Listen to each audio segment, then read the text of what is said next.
अस्सलाम वालेकुम students, welcome you all to book and brain. और आज बुक एंड ब्रेन पे जो हम लोग प्रैक्टिकल करने जा रहे हैं उसका जो टाइटल है वो है write a program to print the cube of the number. और ये आपकी प्रैक्टिकल कॉपी का प्रैक्टिकल नंबर 7 है।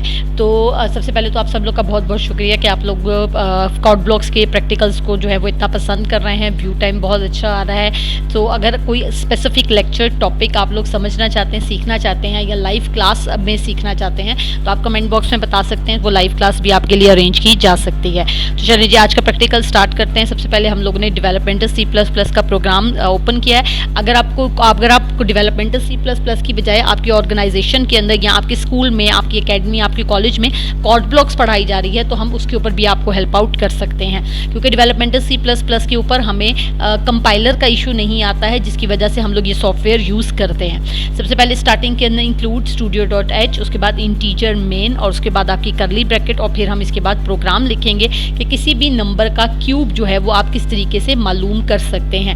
अच्छा जी, यहाँ पर आपके पास जो हम लोग क्यूब मालूम कर रहे हैं वो क्यूब का क्यूब मालूम कर रहे हैं। क्यूब आपके पास दो फिगर्स होती हैं, क्यूब और एक क्यूबाइट। क्यूब के तीनों डायमेंशन सेम होती हैं और क्यूबाइट के अंदर तीनों डायमेंशन जो होती हैं वो डिफरेंट होती हैं। तो हम लोग यहाँ पे क्यूब का जो है वो किसी भी नंबर का क्यूब मालूम कर रहे हैं। तो सबसे पहले फ्लोट x, उसके बाद आपके पास आ जाते हैं जी सेमी कॉलन्स, उसके बाद नेक्स्ट है प्रिंट f और उसके बाद एंटर अ नंबर। आपने यहाँ पे नंबर को एंटर नहीं करना है, यहाँ आपने सिर्फ और सिर्फ लिखना है एंटर अ नंबर और उसके बाद आपके पास कॉलन्स आएंगे और देन आपने इसका इन्वर्टेड कॉमास को क्लोज कर देना है। ठीक है जी।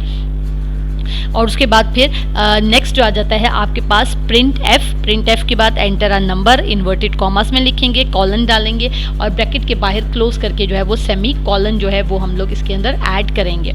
उसके बाद अच्छा जी, उसके बाद आगे आ जाता है जी आपके पास स्कैन एफ। जिस तरह मैंने आप लोगों को पहले भी बताया था कि प्रिंट एफ के अंदर हम वो वैल्यू लिखते हैं जो हमें आउटपुट चाहिए होता है और स्कैन एफ के अंदर जो है वो प्रोग्राम यानी डेवलपमेंटल C++ वो फंक्शन रीड आउट करता है जो उसे हम परफॉर्म करने के लिए कहते हैं। तो scan F %d inverted commas फिर कॉमा, उसके बाद एंड फिर x और फिर उसके बाद सेमी कॉलन। उसके बाद आगे आ जाता है आपके पास print f inverted comma slash n cube semicolon %d inverted commas close comma x multiply by x और उसके बाद सेमी कॉलन क्लोज और फिर उसके बाद करली ब्रैकेट।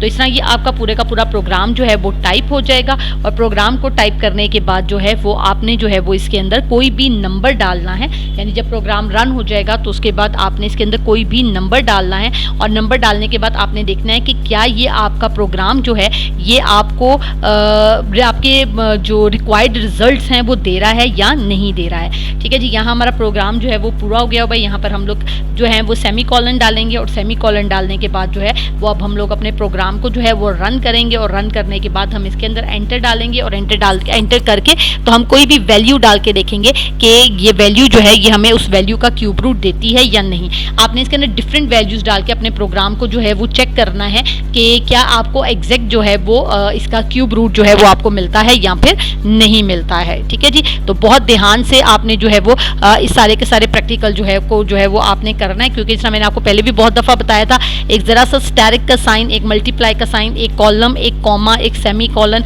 कैपिटल स्मॉल, ये छोटी छोटी चीज़ें डेवलपमेंटल C++ के प्रोग्राम्स के अंदर बहुत ज़्यादा इंपॉर्टेंट है। और प्रोग्राम को रन करने से पहले आपने फाइल को एक दफ़ा दोबारा सेव लाजमी करना है, आपने उसे मिस नहीं करना है। ठीक है जी, तो इसके बाद प्रोग्राम को कंपाइल एंड रन करना है अपने बाद और कंपाइल एंड रन करने के बाद ये देखिए यहाँ इससे मुझे एरर दे दिया। ठीक है जी, इस एरर को अब हमने दूर करना है। हमारे पास यहाँ पे एरर क्या था कि हमने यहाँ पर x से पहले स्पेस नहीं दी थी। एरर दूर करने के बाद आपने दोबारा उसको सेव करना है और सेव करने के बाद आपने प्रोग्राम को रन करना है। ठीक है जी, अब हमारा एरर मुकम्मल हो गया। अब अगर थोड़ा सा आप अपनी स्क्रीन को जूम करके देखें तो यहाँ लिखा आ रहा है एंटर अ नंबर। अब आपने यहाँ पर नंबर को एंटर करना है और उसके बाद जो नीचे आपके पास आंसर आएगा वो आपका क्यूब रूट आएगा। आप 2 डाल लीजिए, आप 3 डाल लीजिए, आप 4 डाल लीजिए, आप डिफरेंट नंबर्स डाल लीजिए और उसके बाद आप इसका आंसर चेक करेंगे तो आपको इसका जो आंसर है वो मिलेगा। अच्छा, यहाँ पर मैंने एक्सपेरिमेंट के तौर के ऊपर जहाँ पर आपका आ रहा है एंटर अ नंबर, यहाँ पर एंटर अ नंबर की जगह ना मैंने नंबर भी डाला कि उसके बाद हम देखते हैं कि उसके बाद अच्छा जी, इस प्रोग्राम को रन करने के लिए जहाँ पे आपके पास आ रहा है एंटर अ नंबर, यहाँ पर मैंने एक्सपेरिमेंट करने के लिए यहाँ पे नंबर ऐड किया कि मैं देखूँ कि वो मुझे इसका क्या रिस्पांस देता है। तो एग्जैक्टली तौर के ऊपर जब मैंने यहाँ पे नंबर एंटर किया तो उसने वहाँ पे मुझे एज इट इज़ वो नंबर जो है वो प्रिंट करके दे दिया। तो इस तरह जब आप प्रैक्टिकल करें तो आप डिफरेंट एक्सपेरिमेंट करके देखें, इससे सिर्फ होगा ये कि आपको एक नई चीज़ सीखने को मिलेगी। और हमेशा एक बात याद रखिए कि कंप्यूटर आपको किसी भी इंसान के बताने या सीखने की बजाय आप जब तक खुद उसका एक्सपेरिमेंट नहीं करेंगे आप वो अच्छे तरीके से समझ नहीं आएगा, और जब तक आप एरर नहीं क्रिएट करेंगे तब तक, और उस एरर को सॉर्ट आउट नहीं करेंगे, उस एरर को आप सॉल्व नहीं करेंगे, आपका प्रॉब्लम जो है वो हल नहीं होगा। तो कंप्यूटर चीज़ ही ऐसी है कि इसके अंदर जो सेल्फ लर्निंग है वो लोग हमेशा इसके अंदर कामयाब होते हैं, जो जिन्हें शौक होता है सेल्फ लर्निंग करने का, जिन्हें एक्सप्लोर करने का और नई नई चीज़ें सीखने का शौक होता है। तो आई होप आपको आज का प्रैक्टिकल समझ में आया होगा। अगर इस प्रैक्टिकल से रिलेटेड कोई भी कन्फ्यूजन है आपके पास, कोई भी किसी भी तरह का कोई भी मसला है आपके पास, तो आप मुझे जो है वो कमेंट बॉक्स के अंदर बताइए। मैं इमीडिएटली जो है वो आपकी क्वेरी का जो है वो आंसर जो है वो दूंगी आपको, और आपको जो कोई भी प्रॉब्लम है उसको हम लोग सॉर्ट आउट करेंगे। अब ये देखिए मैंने यहाँ नंबर चेंज किया, और जब मैं इस प्रोग्राम को रन करूँगी ये देखिए यहाँ पर एरर आ गया। अब मैं इस एरर को दोबारा से रिमूव करूँगी जो उसकी पुरानी वैल्यूज़ थी, और उसके बाद प्रोग्राम को रन करूँगी तो मेरा प्रोग्राम दोबारा से रन हो जाएगा। तो आई होप आपको आज का प्रैक्टिकल जो है वो अच्छे से समझ आ गया होगा और आप इन तमाम प्रैक्टिकल्स की प्रैक्टिस कर रहे होंगे। नेक्स्ट वीडियो तक के लिए मुझे दीजिए इजाज़त। अपना बहुत ज़्यादा ख्याल रखिएगा और चैनल को सब्सक्राइब करना, वीडियो को लाइक करना मत भूलिएगा।